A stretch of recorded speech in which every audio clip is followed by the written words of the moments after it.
Solapur news 24 मध्ये आपलं स्वागत आहे। आजच्या प्रमुख बातम्यांवर एक नजर टाकूया। सोलापूर शहरातील जुळे सोलापूर परिसरातील अब्दुल कयूम इब्राहिम शेख याच्या विरोधात गंभीर गुन्ह्यांची नोंद असल्याने त्याच्यावर तडीपारची कारवाई करण्यात आली आहे।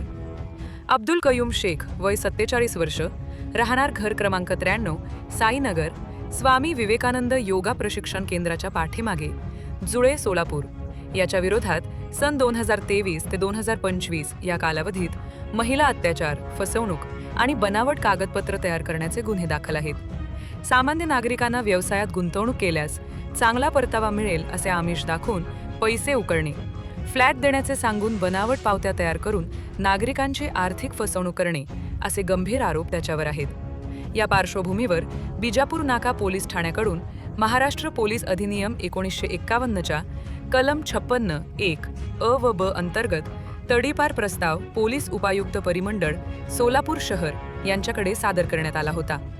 त्यानुसार पोलीस उपायुक्त प्रीतम यावलकर यांनी आदेश जारी करत अब्दुल कयूम इब्राहिम शेख याला सोलापूर शहर व संपूर्ण सोलापूर जिल्ह्यातून 2 वर्षांसाठी तडीपार केला आहे।